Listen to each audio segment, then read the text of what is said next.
തിരുവനന്തപുരം കഴക്കൂട്ടത്ത് വൻ തീപിടുത്തം. കഴക്കൂട്ടത്തെ ഫർണിച്ചർ കടയിലാണ് തീപിടുത്തം ഉണ്ടായത്. റിനു ശ്രീധർ തിരുവനന്തപുരം ചെയ്യുന്നു. റിനു, നിലവിൽ തീ അണയ്ക്കാനുള്ള ശ്രമം തുടരുകയാണോ? തീ അണച്ചിട്ടുണ്ടോ? മറ്റു കടകളിലേക്കൊന്നും വ്യാപിച്ചിട്ടില്ലല്ലോ. എന്താണ് നിലവിൽ അവിടുത്തെ തൽസ്ഥിതി?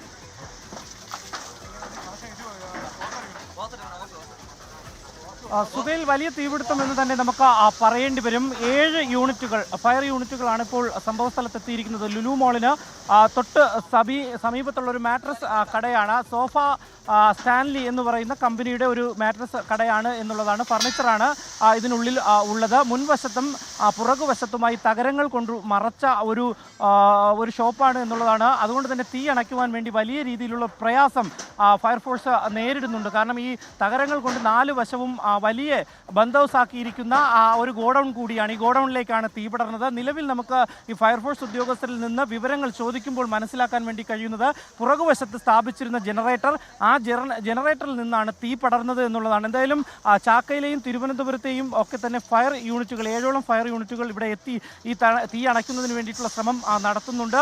ഈ ഉദ്യോഗസ്ഥരെല്ലാം തന്നെ ഈ തകരം, അതായത് ഈ ഇവിടെ മറച്ചിരിക്കുന്ന തകരം ഉപയോഗിച്ചുകൊണ്ട്, അല്ലെങ്കിൽ തകരത്തെ ഇളക്കി മാറ്റിയിട്ട് അതുവഴി വെള്ളം അകത്തേക്ക് ചീറ്റിക്കൊണ്ട് ഈ തീ അണയ്ക്കുവാൻ വേണ്ടിയിട്ടുള്ള ഒരു ശ്രമമാണ് ഇപ്പോൾ നടത്തിക്കൊണ്ട് ഇരിക്കുന്നത്. പോലീസും ഫയർഫോഴ്സ് യൂണിറ്റുകളും അടക്കം ഇവിടെ എത്തിയിട്ടുണ്ട്. ഏകദേശം 1 മണിക്കൂർ മുമ്പാണ് ഈ പുക ഉയരുന്നതായി ശ്രദ്ധയിൽപ്പെടുന്നത്. ഇതിനകത്ത് ഈ ഷോപ്പിന് തുറന്നിട്ടുണ്ടായിരുന്നു, ജീവനക്കാരുണ്ടായിരുന്നു. ഈ ജീവനക്കാരെല്ലാം തന്നെ പുറത്തേക്ക് പോകുന്ന ഒരു സാഹചര്യമുണ്ട്. അതുകൊണ്ട് തന്നെ വലിയ രീതിയിലുള്ള ഈ ഒരു അപകടം ഉണ്ടായില്ല എന്നുള്ളതാണ്, അപകടം ഒഴിവായി എന്നുള്ളതാണ് നമുക്ക് മനസ്സിലാക്കാൻ വേണ്ടി കഴിയുന്നത്. ഈ പുക ഉയരുന്ന സാഹചര്യത്തിൽ തന്നെ ഫയർഫോഴ്സിനെ വിവരം അറിയിക്കുന്നു. ഫയർഫോഴ്സ് യൂണിറ്റ് ആദ്യഘട്ടത്തിൽ 1-2 വണ്ടികൾ മാത്രമാണ് ചാക്കയിൽ നിന്നടക്കം ഇവിടെ എത്തിയത്. അതിനുശേഷം കൂടുതൽ യൂണിറ്റുകളെ ഇവിടേക്ക് വിളിച്ചു വരുത്തുകയായിരുന്നു. ഞാൻ നേരത്തെ സൂചിപ്പിച്ചതുപോലെ തന്നെ ഈ തകരം കൊണ്ടുള്ള ഒരു ഗോഡൗണാണ് ഇത് എന്നുള്ളതാണ് ഏറെ പ്രയാസം തീ അണയ്ക്കുന്നതിന് വേണ്ടി.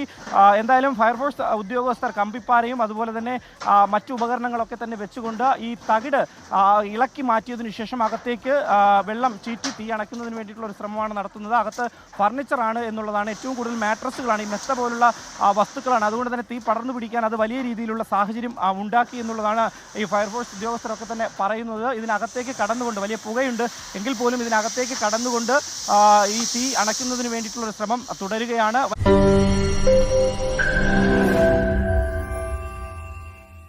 ലോകത്തെവിടെയായാലും ഏത് സമയത്തും 24 വാർത്തകളും ഓഗ്മെന്റഡ് റിയാലിറ്റി പാക്കേജുകളും എക്സ്പ്ലെയിനറുകളും വിശദമായി കാണാൻ ഞങ്ങളുടെ യൂട്യൂബ് ചാനൽ നിങ്ങൾക്ക് സബ്സ്ക്രൈബ് ചെയ്യാം.